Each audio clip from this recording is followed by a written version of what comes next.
বাংলাদেশ সীমান্তের কাঁটাতারের এপারে সবুজে ঘেরা ছোট্ট গ্রাম কাঁঠালছড়ি। সাবরুম নগর পঞ্চায়েতের ৯ নম্বর ওয়ার্ডের এই গ্রামের অধিকাংশ মানুষই কৃষিজীবী। সারা বছর মাঠে ঘাটে পরিশ্রম, প্রকৃতির সঙ্গে লড়াই আর জীবিকার টানাপোড়েনের মধ্যেই কাটে তাদের দিন। কিন্তু দুর্গাপূজা এলেই যেন বদলে যায় গ্রামের চেনা ছবি।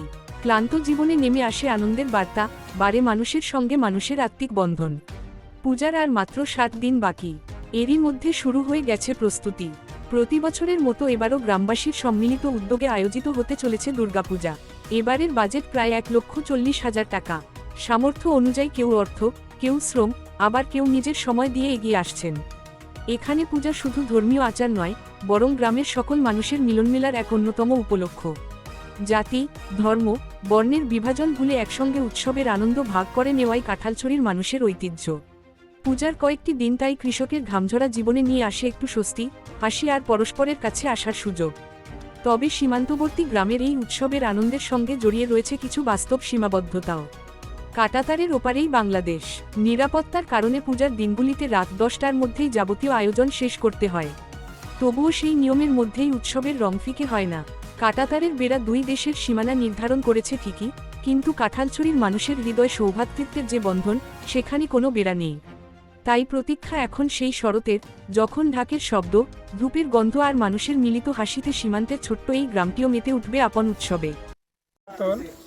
এই বছরও আমরা সাবরুম কাঁঠালছড়ি ৯ নম্বর ওয়ার্ডে আসন্ন দুর্গাপূজা উপলক্ষে আজকে আমাদের মধ্যে একটা বৈঠক হয়েছে। বৈঠকে আমরা সিদ্ধান্ত নিয়েছি আমরা দুর্গাপূজা করব। আমাদের ১,৪০,০০০-এর মধ্যে আমরা বাজেট করেছি। আমাদের এই ছোট গ্রামে লোকসংখ্যা কম, সেজন্য আমাদের এখানে বাজেটও কম, এবং আমাদের এখানে যদি পূজা না করি তাহলে আমাদের এখানে যে ছোট ছোট বাচ্চারা আছে তারাও আনন্দ উপভোগ করতে পারে না। এটা আজ থেকে অনেক বছর আগে থেকে পূজাটা হয়, সে ধারাবাহিকতা আমরা বজায় রেখেছি। পাশাপাশি এই গ্রামটা সম্পূর্ণ বাংলাদেশ লাগোয়া। আমাদের পিছনে ৫০ মিটার হবে না তার কাটা, লোক সংখ্যা কম, সেজন্য আমাদের এখানে কিছু প্রতিবন্ধকতা আছে।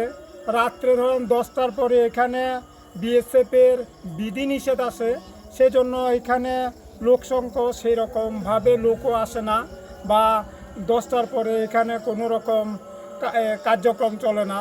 তাই আমরা চাই ছোটোখাটোর ভিতরে এখানে আমরা বাচ্চাদের মনোরঞ্জন বা আমাদেরও মনোরঞ্জনের জন্য ছোটোখাটোভাবে আমরা পুজোটা করে থাকি।